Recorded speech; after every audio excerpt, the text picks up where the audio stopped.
Pues damos gracias al Señor que nos permite estar ya a la mitad de nuestro curso de Hechos. Estamos en la hora 8 exactamente y el tema es Ministerio del Apóstol Pedro. En esta ocasión tenemos una tarea, recordamos son de una cuartilla, son breves. La tarea es datos sobresalientes en los capítulos 5 al 12 del libro de los Hechos. O sea, en estos capítulos del 5 al 12, lo que usted vea más importante. No tiene que ser muy extenso, no tiene que ser casi copiar los versículos, nada más qué pasó, hubo evangelismo, hubo persecución, hubo Dios dirigiendo a la iglesia, cualquier cosa que usted vea, de esa manera lo puede redactar y terminamos la tarea para complementar nuestro curso. Vamos a ver el tema del apóstol Pedro en 6 grandes temas. Está el primer discurso, que bueno, vamos a verlo enseguida. Después hay otra predicación en el pórtico de Salomón, y aquí vemos entonces que era muy importante la predicación.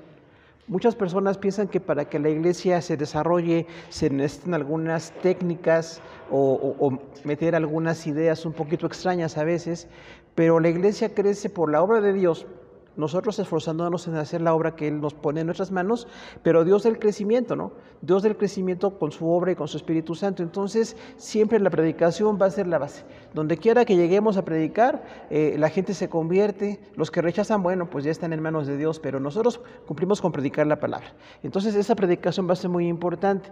Viene un milagro muy grande, la sanidad de un cojo, que también es típico este caso de cómo Dios sanó a este hombre allí cerca del templo de Salomón.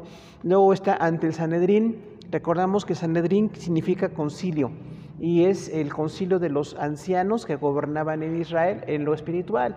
Desde que Jesús estuvo aquí en la tierra habla de ese concilio, ¿no? Dice, había un sumo sacerdote y había como 70 ancianos que juzgaban todo lo espiritual. Aunque el imperio romano no los dejaba hacer asuntos políticos, pero sí los asuntos de religión, el concilio de Jerusalén estaba funcionando ahí en ese momento. La resurrección de Dorcas, también otro milagro, no nada más sanidades, sino levantar a una persona que murió, literalmente por la oración de Pedro el apóstol, esta mujer se levantó. Y también el sexto tema, librado de la cárcel. Vemos que, bueno, pues Herodes, el Herodes que aparece aquí en Hechos, era Herodes Antipas II. Y él pues los metía en la cárcel. Nada menos mató a Jacobo, el hermano de Juan. Jacobo el mayor, le llaman algunos, fue el primer apóstol que mandó matar y después metió a Pedro en la cárcel. Pero veremos cómo Dios participa y libra a su iglesia. Entonces, en este primer discurso del apóstol Pedro, vamos al capítulo 2, del 14 al 42, que dice: entonces Pedro, poniéndose en pie con los 11, alzó la voz y les habló diciendo: varones judíos y todos los que habitáis en Jerusalén, esto sea notorio y oíd mis palabras. Porque estos no están ebrios como vosotros suponéis, puesto que es la hora tercera del día, esto es las 9 de la mañana. Mas esto lo dicho por el profeta Joel, y en los postreros días, dice Dios, derramaré de mi espíritu sobre toda carne, y vuestros hijos y vuestras hijas profetizarán, vuestros jóvenes verán visiones, y vuestros ancianos soñarán sueños. Y de cierto sobre mis siervos y sobre mis siervas en aquellos días derramaré de mi espíritu y profetizarán. Y daré prodigios arriba en el cielo y señales abajo en la tierra, sangre, fuego y vapor de humo. El sol se convertirá en tinieblas y la luna en fuego, antes que venga el día del Señor grande y manifiesto. Y todo aquel que invocare el nombre del Señor será salvo. Varones israelitas, oíd estas palabras: Jesús Nazareno, varón aprobado por Dios por vosotros, por las maravillas, prodigios y señales que Dios hizo entre vosotros, por medio de él, como vosotros mismos sabéis. A este, entregado por el determinado consejo y anticipado conocimiento de Dios, prendisteis y matasteis por manos de inicuos, crucificándole, al cual Dios le levantó, sueltos los dolores de la muerte, por cuanto era imposible que fuese retenido por ella. Entonces vemos aquí algo muy importante. Jesús resucitó y lo habían matado los judíos, no entendiendo para nada el mensaje de salvación, pero la iglesia empezó a predicar entre judíos. Y estos judíos no querían del mensaje, estaban como en contra de, pensando que era una falta de fidelidad al Antiguo Testamento, siendo que no entendían que todo el Nuevo Testamento cumple lo que estaba establecido como unas raíces en el Antiguo Testamento. O sea, no era una contradicción, era un cumplimiento. pero ellos estaban muy enfurecidos por esto y estaban enojados.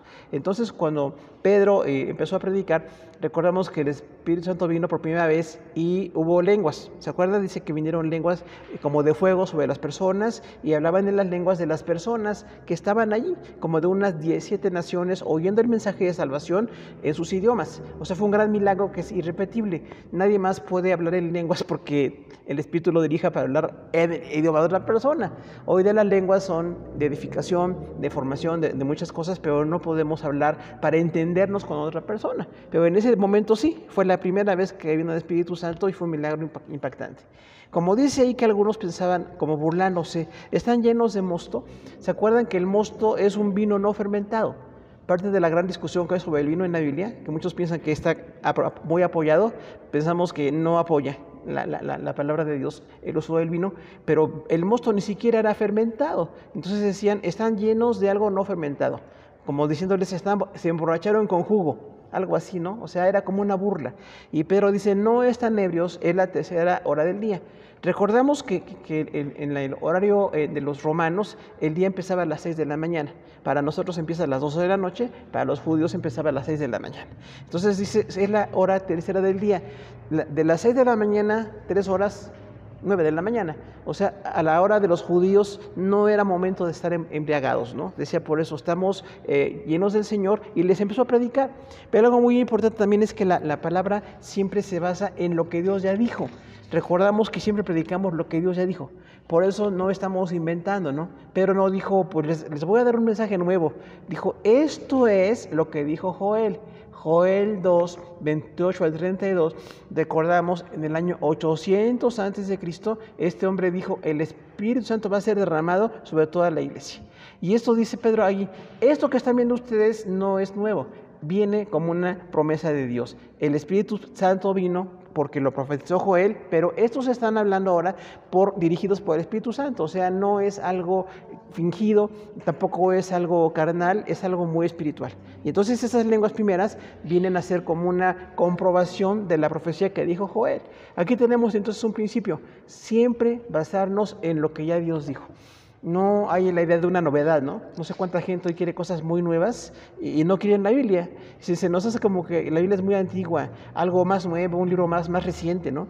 Y la gente quiere cosas nuevas, pero esto no es nuevo. O sea, es la palabra profetizada, pero la estamos viviendo nosotros. Incluso hoy como iglesia tenemos la bendición de tener el Espíritu Santo y también predicamos y también enfrentamos oposición y también hay pues todas las manifestaciones que Dios dice en su palabra sobre el Espíritu Santo, ¿no? Entonces dice aquí algo muy importante acerca de la resurrección. Dice el 22-24, porque por la resurrección de Jesús podemos ahora predicar la salvación. Recuerden que nadie más resucitó. Ninguno de los grandes líderes de las religiones del mundo resucitó. Usted piensa en cualquier hombre así de los muy famosos en religiones, pues se dice que hablaron, que dijeron, a veces cosas ciertas, a veces le inventan mucho, ¿no? A esas personas, pero ninguno resucitó. Sin embargo, nuestro Salvador sí resucitó. Vamos al 2:25, donde dice, porque David dice de él, veía al Señor siempre delante de mí, porque está a mi diestra, no seré conmovido. Por lo cual mi corazón se alegró y se gozó mi lengua, y aún mi carne descansará en esperanza, porque no dejarás mi alma en el Hades, ni permitirás que tu santo vea corrupción. Me hiciste conocer los caminos de la vida, me llenarás de tu presencia con gozo. Esto es Salmo 16. Varones hermanos, os puede decir libremente del patriarca David que murió y fue sepultado, y su sepulcro está con nosotros hasta el día de hoy.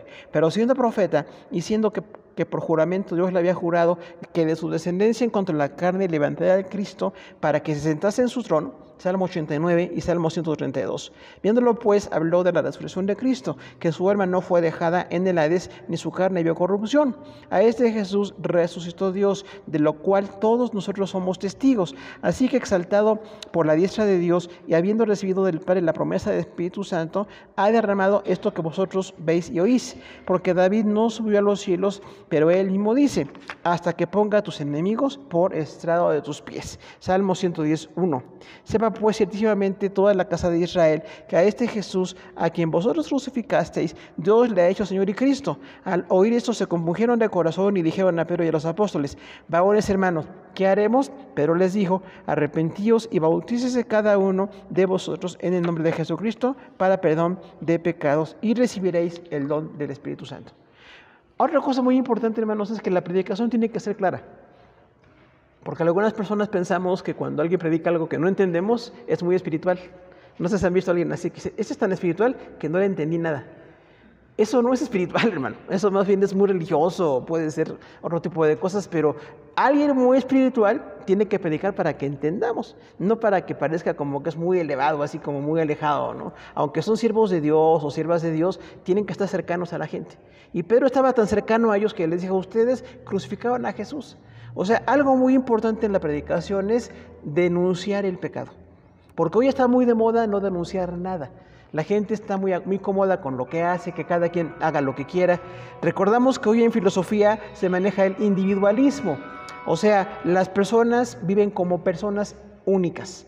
Dicen: yo como individuo me gusta hacer esto y lo hago. O yo como individuo no me gusta y no lo hago. Pero hay tanto énfasis en el individuo que ya no hay énfasis en Dios.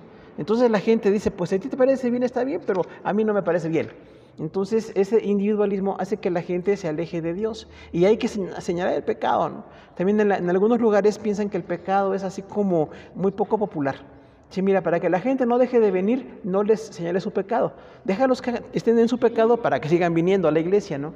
Entonces imagínese usted una iglesia que no denuncia el pecado, sería una gran falla, ¿no? O sea, sí tenemos que señalar. Cuando hay pecado, lo tenemos que señalar. Si no hay pecado, pues qué bueno, ¿no? Gracias a Dios que la gente no esté en pecado. Pero cuando hay un pecado, se tiene que señalar.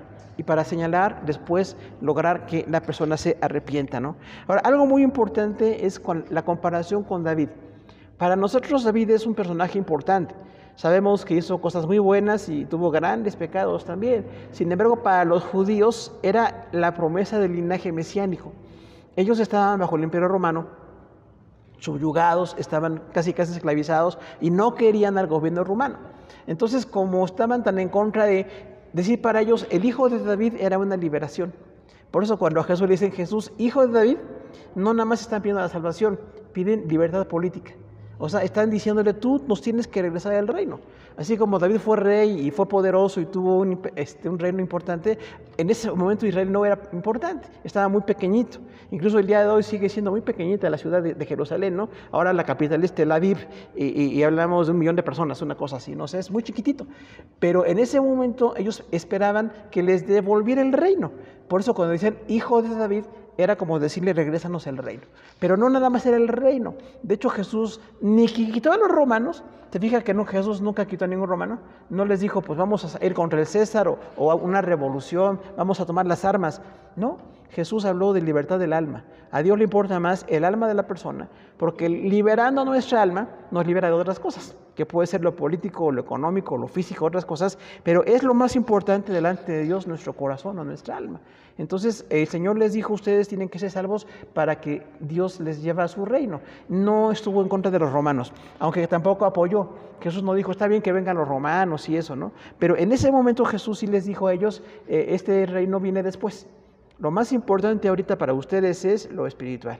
¿Se acuerdan que cuando Jesús resucitó, le dijeron los judíos: ¿restaurarás el reino de Israel?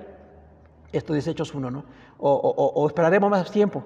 Y Jesús dijo: no les toca a ustedes saber esos tiempos. O sea, ¿para qué están preguntando por la libertad política si les acaba de dar la libertad espiritual? Imagínense nada más, les dio la salvación, les dio la bendición, el mensaje de Dios. Y ellos querían que les quitara a los romanos.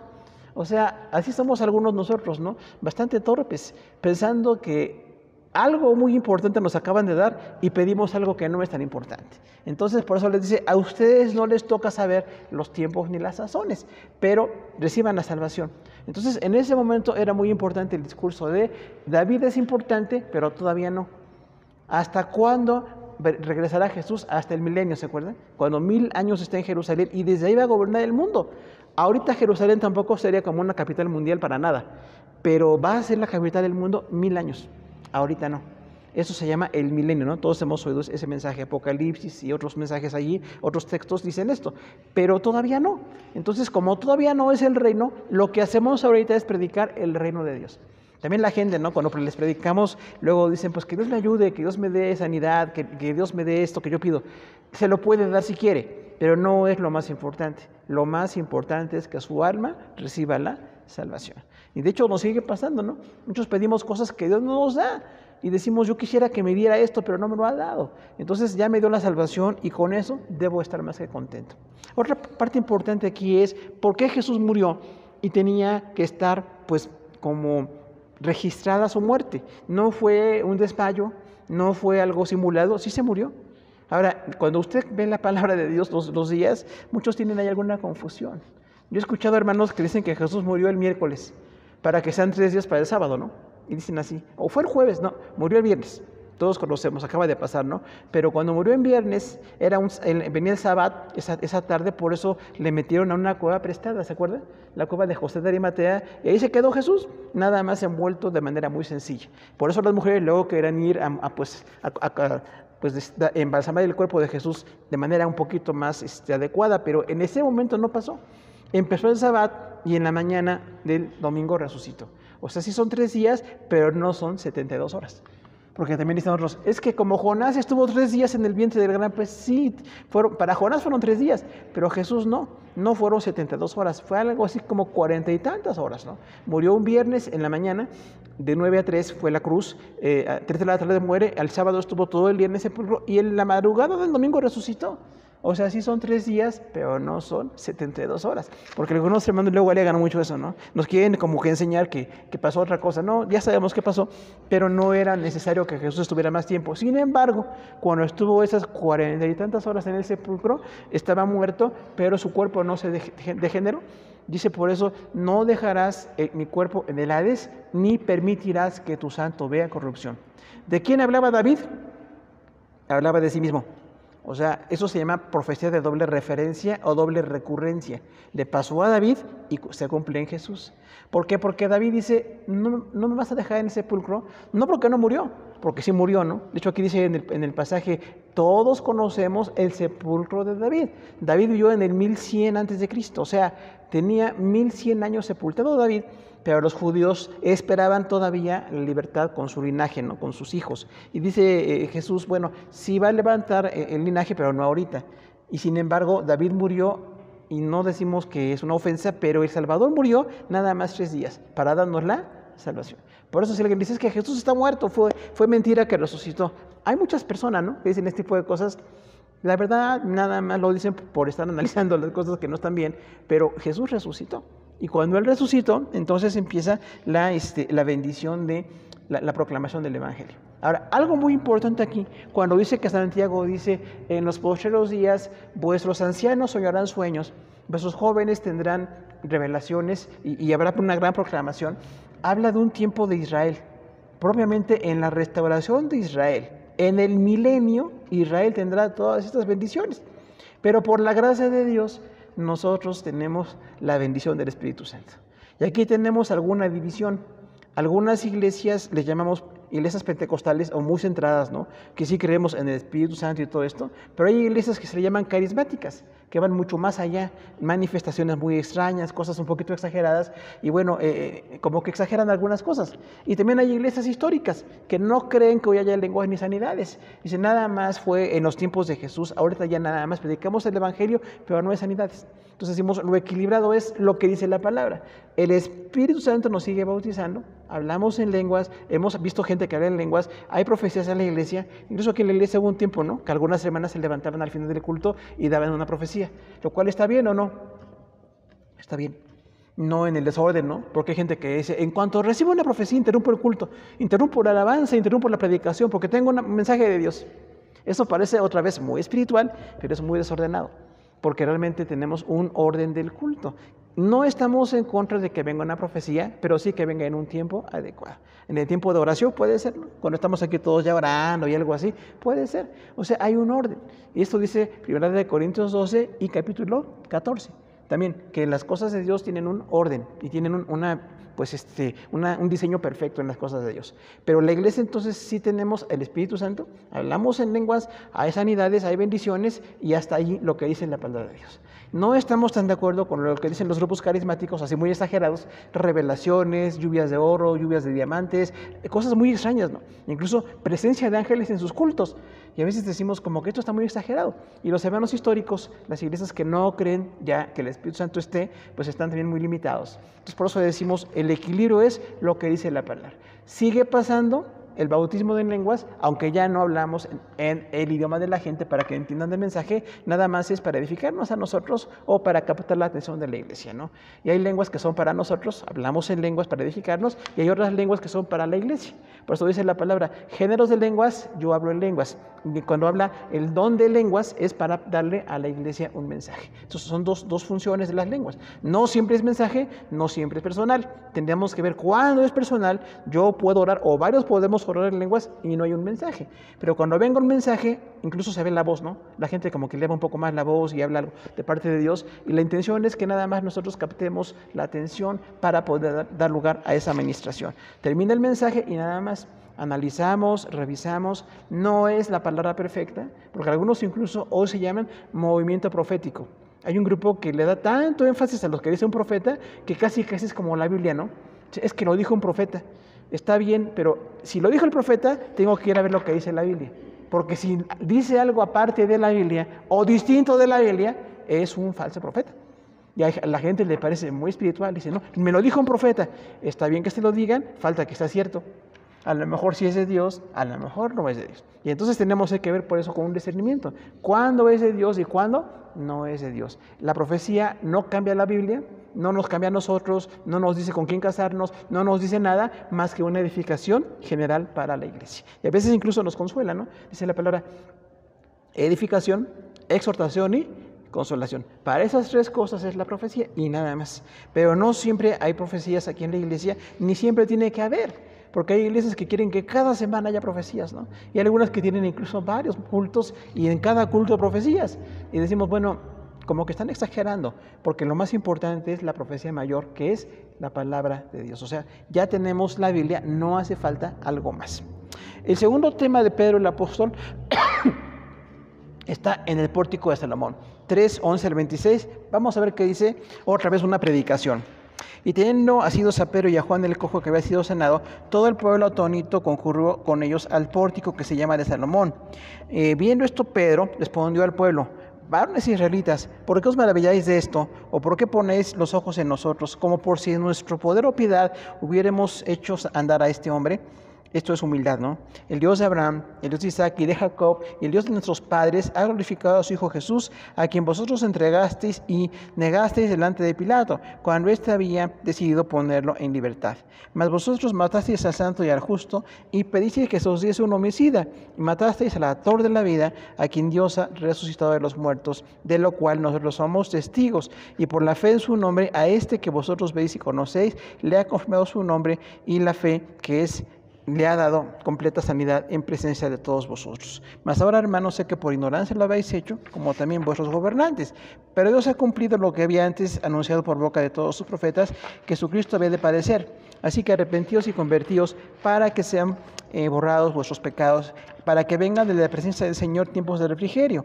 Y a este Jesucristo, a quien nos fue antes anunciado, a quien de cierto es necesario que el cielo reciba hasta los tiempos de la restauración de todas las cosas, de que habló por boca de sus santos profetas, que se ha dado desde el tiempo antiguo, porque Moisés dijo a sus padres: el Dios de vuestros padres levantará de entre vosotros a un profeta como a mí, a él oiréis en lo que os hable. Esto está en Deuteronomio 18. Y toda alma que no oiga a aquel profeta será desalegada del pueblo. Y todos los profetas desde Samuel en adelante, cuantos han hablado, también han anunciado estos días. Vosotros sois los hijos de los profetas y del pacto que Dios hizo con nuestros padres, diciendo a Abraham: en tus simientes serán benditas todas las familias de la tierra. Génesis 22:18. A vosotros primeramente Dios, habiendo levantado a su Hijo, le envió para que os bendijese, a fin de que cada uno se convierta de su maldad. Otra vez, predicación. Estas predicaciones son un modelo, ¿no?, para todos los que aspiramos a predicar, porque están enseñando cómo se predica la palabra de Dios. Recordamos que Pedro negó a Jesús, ¿no? en aquella noche que lo apresaron, negó a Jesús. Le cortó la oreja a Malco, luego huyó con los demás y le negó, blasfemó. O sea, eso de que nosotros decimos, cuenta conmigo, a veces como que lo ponemos en duda, ¿no? Porque decimos, bueno, ¿cuánta gente dice cuenta conmigo? Pero no sé si voy a contar con él. En este caso, Pedro le dijo a Jesús, si alguien quiere venir contra ti, yo voy a defenderte. O sea, ¿usted cree que Jesús le hacía falta que lo defendiera a Pedro? Pues no, ¿verdad? O sea, estaba muy ridículo. Y algunos así somos. Honorablemente, ¿no? Ridículos. No me necesita. Me usa por su pura misericordia. Me pone por su pura misericordia. Pero Pedro en ese momento estaba como muy envalentonado y pensaba que podía hacerlo. Ahora, cuando pensamos nosotros, como le hirió la oreja a Malco, ¿a qué aspiraba Pedro ahí? Venían como 200 personas contra 10 o 12, o sea, no se puede. Y esas personas estaban ahí como para apresar a Jesús, lo iban a apresar. De hecho, Jesús le dijo, me van a apresar, me van a matar y voy a resucitar. Por eso es muy importante escuchar lo que dice Jesús, hermano. A veces por la emoción o por descuido no oímos bien lo que dice la palabra y entonces cometemos los mismos errores que cometió Pedro. Entonces dice ahí claramente Jesús, voy a resucitar. Me van a matar en Jerusalén, pero voy a resucitar. Nadie creyó eso, ¿no? Estaban tan llenos de dudas que, bueno, hasta después vino la restauración del Señor. Pero cuando Pedro predicó aquí en Hechos es otro. Ya fue renovado por el Señor. En Juan 21 Jesús le dijo, pastorea mis ovejas. Y recuerden que a Pedro se le dijo, a ti te serán dadas las llaves del reino. ¿Por qué? Porque fue el primero que predicó. No porque haya un papado, porque ahí viene una doctrina muy de la religión popular, ¿no? Que hay como una sucesión apostólica y el primero fue Pedro. El gran problema es que Pedro era casado. O sea, eso de que los papas no se pueden casar, ¿no? Cuidado con eso, porque no es bíblico. Más bien dice la palabra, no es bueno que el hombre esté solo. O sea, es de bendición del matrimonio. La bendición de Dios es que estemos juntos, el hombre y la mujer, y que vivamos y que incluso tengamos algunos desafíos y situaciones difíciles, pero ahí viene la bendición de Dios. Sin embargo, esa idea muy religiosa de la sucesión sacerdotal de Pedro es falsa. Y decimos, bueno, esta predicación nos dice quién es Pedro. Ya no estaba con la espada, ya no estaba carnal, ya no estaba envalentonado, ahora está como transformado su corazón. Y dice, Señor, bueno, ahora voy a predicar tu palabra. Y aquí, en el pórtico de Salomón es muy importante porque la Biblia es histórica, ¿recuerda? La Biblia es histórica y es de contexto. Porque algunos libros de religión son así como muy ausentes, ¿no? Usted ve los Vedas, los Drávidas, que son de los hindús, son así como muy raros, y apariciones y mensajes muy raros. Pero la Biblia es muy clara, totalmente nos aterriza. Eran personas como nosotros, vivieron en lugares que todavía se conocen, allá en Jerusalén. No se llaman igual todas las ciudades, pero varias ciudades todavía están allí. Incluso donde estaba el templo de Salomón, que ahora es la mezquita de Omar, ¿no? ¿Recuerdan ustedes? Ahora es un lugar musulmán. Pero bueno, allí estuvo el templo de Salomón y había un pórtico. Este pórtico de Salomón era muy importante porque nosotros pensamos en un templo con una puerta o dos, ¿no? Por aquello de la seguridad, pero ellos tenían muchas puertas para tener acceso al lugar de los sacerdotes, al lugar de los hombres y niños mayores de 12 años, lugar de mujeres y lugar de extranjeros. Había 4 patios. Aparte del templo era tan grande, en ese momento, hecho por Herodes el Grande, del 60 a.C., ¿verdad? El Herodes que quiso matar a Jesús cuando nació, ese Herodes hizo 2 templos, uno en Jerusalén y uno en Samaria. Igual de grandes, importantes, no eran templecitos, era algo así impactante. Pues en ese pórtico cercano al templo, ahí estaba predicando Pedro. Entonces es un lugar físicamente bien y también una persona como nosotros. Pedro fue transformado. Y si él fue transformado, nosotros también podemos ser transformados, porque no estamos muy bien a veces, no somos así lo que Dios quiere que seamos. Sin embargo, este predicador es muy distinto al de cuando Jesús fue apresado, que tenía miedo y que tenía una espada y que estaba así como muy carnal. Ahora está espiritual y está dispuesto a seguir las cosas de Dios. Vemos entonces una transformación en Pedro por la obra de Dios, y ahora predica de una manera muy concreta y muy directa, y predica con mucha humildad, ¿no? Porque dice, cuando un hombre cojo que estaba junto a una puerta que se llamaba La Hermosa, la puerta es, no el templo, la puerta La Hermosa del templo de ahí de Jerusalén, este cojo estaba ahí pidiendo limosna, igual que muchos de nosotros, ¿no? En una gran miseria hasta que llegó Jesús. Y en ese momento, cuando llegan Pedro y Juan, le dijeron, no tenemos oro ni plata, pero tenemos esto. En el nombre del Señor, levántate y camina. Y este cojo se levantó y caminó.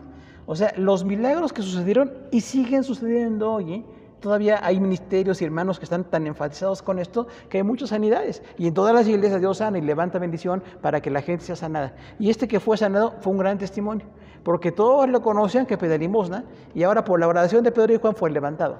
Pero Pedro dice, no pongan los ojos en nosotros. O sea, ¿cuántos como que presumimos de lo que Dios hace?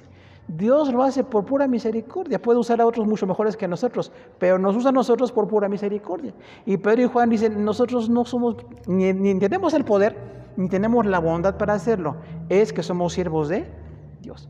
Qué importante darle en todo la gloria a Dios. No es porque nosotros somos tan buenos, no es porque hay un poder en nosotros, no, es por la gracia de Dios.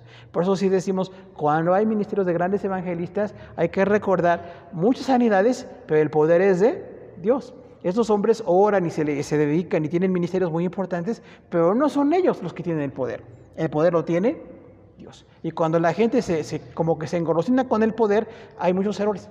Piensan que es por ellos o se sienten muy importantes, y ha habido varios errores allí en muchos siervos evangelistas, ¿no? Que hacen cultos muy extraños, así que la gente tiembla y se cae. No tiene que hacerse eso. Más bien, entre menos nos noten, mejor. Sigamos a Juan el Bautista. Es necesario que él crezca y que yo mengüe. O sea, que no me vean a mí, que no me busquen a mí, que no me halaguen a mí, sino que busquen al Señor. Y cuando buscan al Señor, entonces viene esa grande bendición. Entonces, en esta sanidad del cojo tenemos este testimonio. Varias cosas importantes.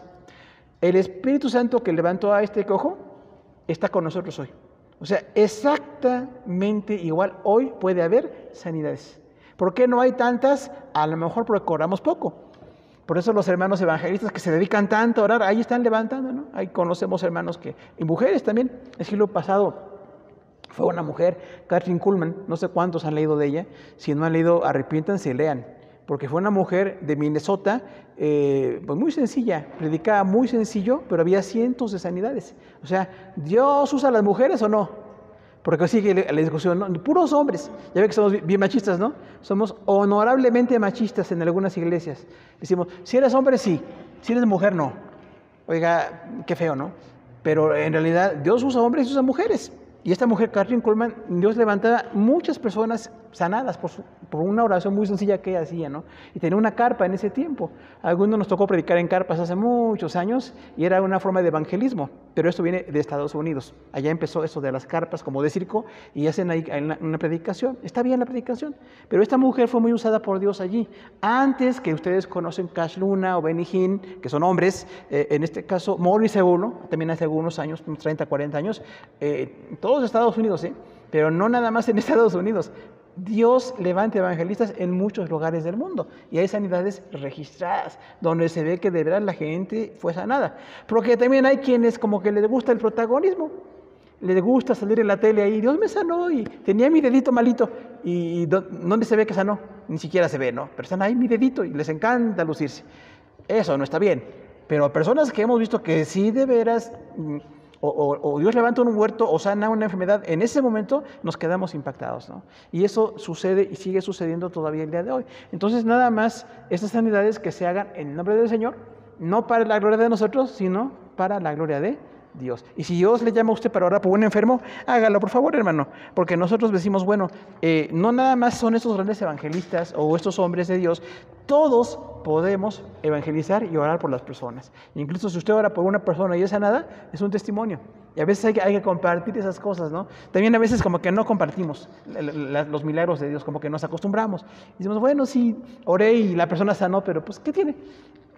Hay otros que oran por más personas que yo, ¿no? Entonces no nos comparamos con la gente, pero siempre que hay una sanidad o una bendición, tenemos que decirle las gracias al Señor. Algo muy importante aquí que tenemos otra vez es la señal del pecado.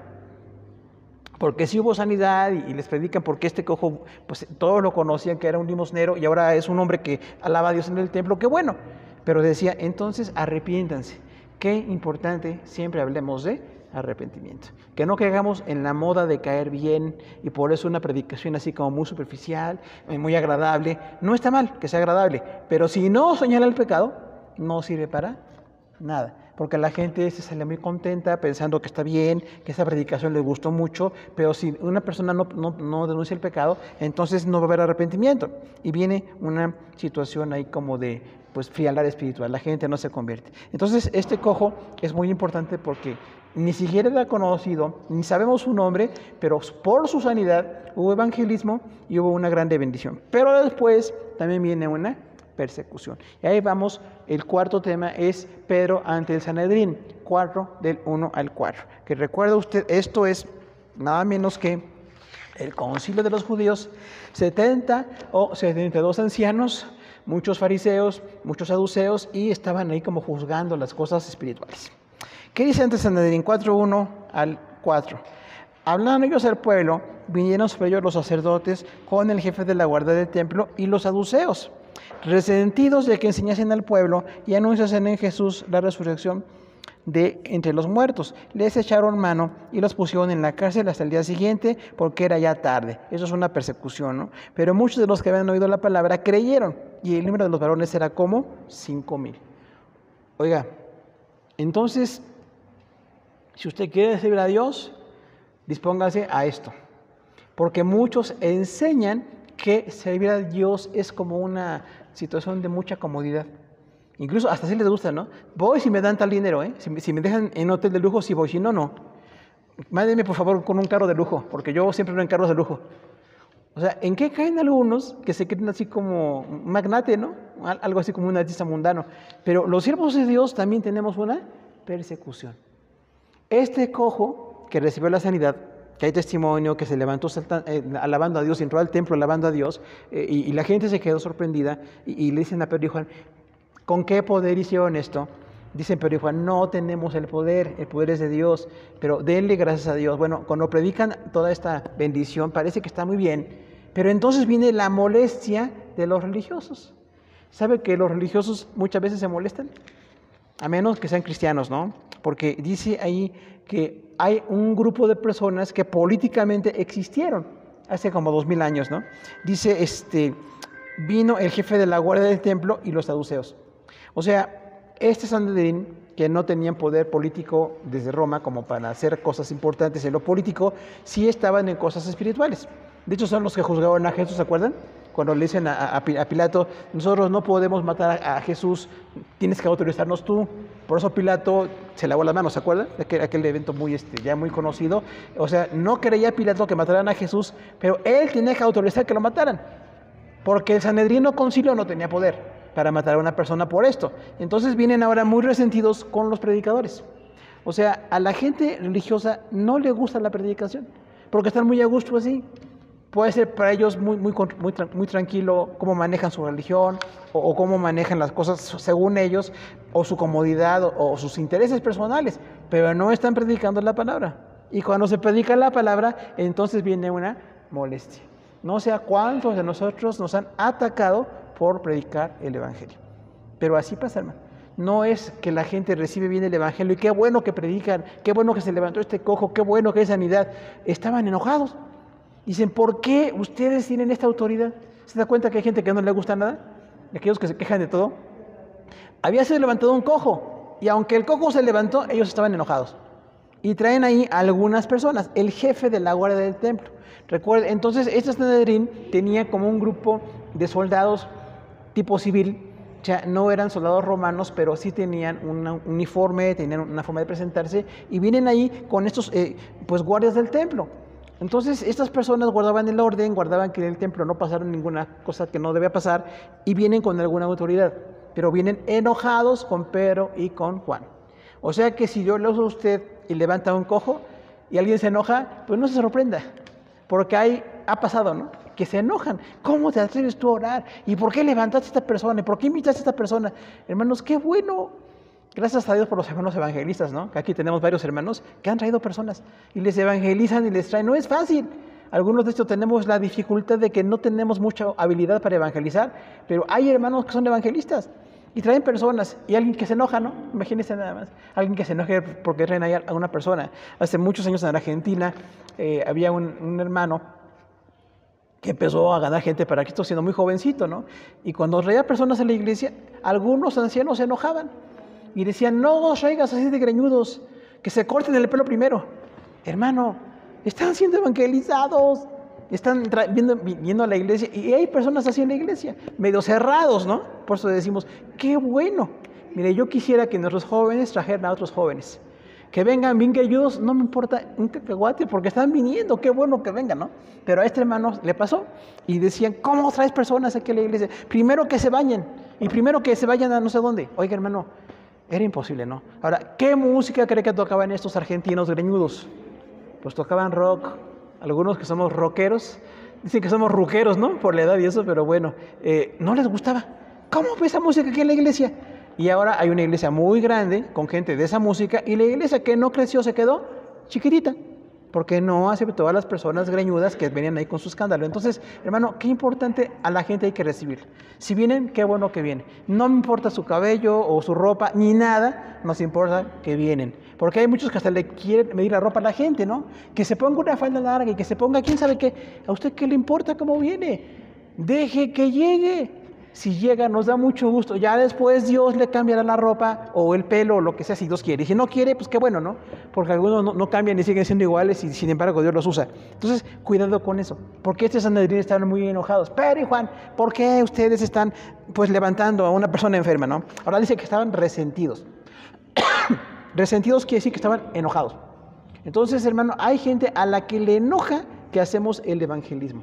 Por eso siempre decimos, cuando evangelizamos van a llegar personas diferentes. Hace 22 años Dios nos llevó a dirigir un grupo para drogadictos, de lo cual no sabíamos nada.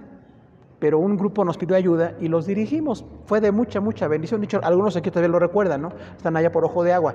Entonces, la bendición fue evangelizarlos. Lo difícil es que algunos venían todavía con cara de intoxicados. Y la gente se enojaba. Dicen, hazte para allá, siéntate más allá porque este tiene cara de drogadicto. Hermano, no le iban a hacer nada. Estaban en rehabilitación. Ahora, los que recaían era otro problema, pero no nos tocó aquí a nosotros. Sin embargo, gracias a Dios, abrir nuestro corazón a la gente es muy importante. Entonces, estos religiosos a veces tienen ideas muy cerradas. El quinto tema es Dorcas. 9:36-43 dice, ¿quién es Dorcas? Había entonces en Jope una discípula llamada Tabita, que traducido quiere decir Dorcas. Esta abundaba en buenas obras y en limosnas que hacía. Y aconteció que en aquellos días se enfermó y murió, y después de lavada la pusieron en una sala. Y como Lida estaba cerca de Jope, los discípulos, oyendo que Pedro estaba allí, le enviaron 2 hombres a rogarle, no tardes en venir a vosotros.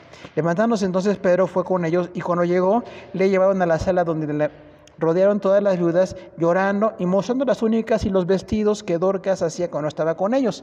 Entonces, sacando a todos, Pedro se puso de rodillas y oró, y volviéndose al cuerpo dijo, Tabita, levántate. Y ella abrió los ojos, y al ver a Pedro se incorporó una resurrección. Y él, dándole la mano, la levantó, y entonces, llamando a los santos y a las viudas, la presentó viva. Esto fue notorio en Jope, y muchos creyeron en el Señor. Y aconteció que se quedó con ellos en Jope, en casa de un cierto Simón, curtidor. Entonces, hermano, no nada más levantar a un cojo, no nada más predicar el evangelio, que ya es importante, sino a veces levantar a una persona que ha muerto. La resurrección de personas sigue pasando. Cuando en su plan Dios quiere levantar personas, todos hemos oído testimonios muy impactantes, ¿no? No alguien desmayado o una cuestión así de catalepsia, no. Estaba muerto. Y por la misericordia Dios le regresa a la vida. ¿Qué hacemos? Pues le damos gracias a Dios, ¿no? Nos da mucho gusto. Ahora, ¿qué vemos aquí entonces, hermano? La bendición de Dios en su iglesia. O sea, hay una mujer que se llama Dorcas. ¿Por qué dice traducido? Dorcas es el nombre arameo y Tabita es el nombre hebreo. ¿Se acuérdense que nos pasó como a nosotros aquí con el náhuatl, ¿no? Que los que no sabemos náhuatl, pues no entendemos nada. Hasta que alguien que sabe el idioma dice, esto significa esto. Ah, bueno, ya entendí. Por eso ahí dice, esto de Dorcas y Tabita es lo mismo en arameo y en hebreo. Entonces era el mismo nombre. Pero esta mujer era muy linda porque trabajaba para Dios. Yo creo que todas las hermanas en Cristo sirven al Señor. Y en este caso ella hacía muchas túnicas y estaba trabajando para la obra de Dios, pero se murió. O sea, nos enfermamos y nos morimos. No nos gusta, pero pasa. ¿Y qué sucedió ahí entonces? Que cuando Pedro había estado ahí en Sanedrín predicando el evangelio, lo meten en la cárcel, luego Dios lo libera. Ya está tan cerca de Jope que le dicen a Pedro, Pedro, queremos que vengas. Hay una necesidad, murió una hermana. Ahora, Pedro no sabía lo que iba a pasar, pero cuando llegó a aquel lugar y vio el testimonio de esta mujer, Sigue pasando igual el día de hoy. Mujeres que sirven a Dios, hombres también que debemos servir a Dios, pero es nuestro testimonio, ¿no? Lo que nos respalda. Y esta mujer decía, hacía túnicas, era muy activa, hermano, y murió. Y entonces Pedro, dirigido por Dios, oró por esta mujer. Dice que pidió que todos salieran, porque no es fácil orar por un cadáver, ¿eh? A muchos nos da miedo y nos sentimos no sé qué cosa, pero él dijo, sálganse todos. No es así como protagonista, sino que iba a orar por esta mujer. Lo dirigió Dios, oró por la mujer y nada más le dijo, Tabita, levántate. ¿Y qué dijo Tabita? Se levantó. O sea, cuando Dios levanta a un muerto, nos sentimos impactados y es de bendición. Pero esta mujer se levantó y siguió siendo de un buen testimonio para la gloria del Señor. Entonces es una grande bendición que prediquemos la palabra. El último tema es librado de la cárcel. Hechos 12, del 16 al 19, y dice, y cuando Herodes le iba a sacar, aquella misma noche estaba Pedro durmiendo entre dos soldados, sujeto con 2 cadenas, y los guardas delante de la puerta custodiaban la cárcel. Y aquí que se le presentó un ángel del Señor, y una luz resplandeció en la cárcel, y tocando a Pedro en el costado, le despertó diciendo, levántate pronto, y las cadenas se le cayeron de las manos. Eso es una liberación, ¿no? Le dijo el ángel, ciñete y átate las sandalias, y lo hizo así, y le dijo, envuélvete en tu mano y sígueme. Y saliendo le seguía, pero no sabía que era verdad lo que hacía el ángel, sino que pensaba que veía una visión. Habiendo pasado la primera y la segunda guardia, llegaron a la puerta de hierro que daba a la ciudad, la cual se abrió por sí misma, y salidos pasaban una calle, y luego el ángel se apartó de él. O sea, ya dijimos, predicación del evangelio, que siempre tiene que ser lo mismo que hacemos nosotros. Predicar la palabra de Dios. Hay una sanidad de un cojo, muy bien, sanidades, ¿no? Levantar a una persona muerta, Dorcas, también, sanidades. Y bueno, resurrección de muertos. Pero algo que también nos pasa es la cárcel. Por eso decimos, si quiere servir a Dios, lo puede meter a la cárcel. Porque uno diría, bueno, pues que me reciba, ¿no? Porque prediqué la palabra, alguien se levantó de la muerte, alguien fue sanado, qué bueno. A la gente no le gusta el evangelio. Y aquí tenemos un Herodes. Recuerde que Herodes es una dinastía. Desde que el Herodes el Grande, que bueno fue cuando nació Jesús, decíamos, mandó a hacer 2 templos, ese Herodes el Grande, que quiso matar a Jesús chiquitito, tuvo varios hijos, y varios de estos hijos y sobrinos se llaman Herodes. Incluso hay una Herodías, entonces y una Agripina. Todos estos son linaje de Herodes, Grande. Luego tuvo 4 hijos que fueron otros reyes también allí en Jerusalén, en algunas zonas. Y que está aquí es Herodes Antipas II, que no es el que cuando Jesús nació, esto ya son 40 años después, pero es parte del linaje de los Herodes.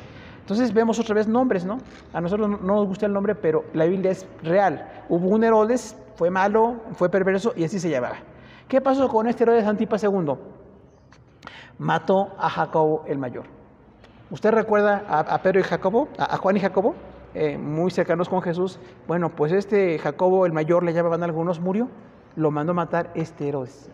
Dice aquí unos versículos antes, y mandó matar a Herodes, mandó matar a Jacobo. Y como vio que le gustó a los judíos, entonces metió a la cárcel a Pedro. O sea que la gente que abusa de la autoridad, las malas autoridades siempre han existido. No nos sorprende lo que pasa, pero tenemos entonces alguna persecución allí. Mató a Jacobo, el hermano de Juan, y metió en la cárcel a Pedro. Pero en esta ocasión, Pedro fue librado por un ángel. Qué importante, no dice que fue Jesús ni fue Dios, fue un ángel. Hay ángeles de Dios que están para su servicio y hacen lo que Dios les dice que hagan. Algunos tenemos algunos testimonios por ahí. Hace muchos años se ve un libro que se llamaba Magníficos Visitantes. Creo que ya no lo editan, ahora hay otros libros, pero hablaba de testimonios de personas que vieron ángeles. Literalmente Dios manda ángeles para bendición nuestra. Ni para que nos sintamos especiales, ni para que platiquemos con ellos, ni para que nos sintamos especiales en otra cosa, no. Es para la gloria de Dios. Y este ángel se le presentó a Pedro. ¿Qué hacía Pedro? Pedro estaba dormido.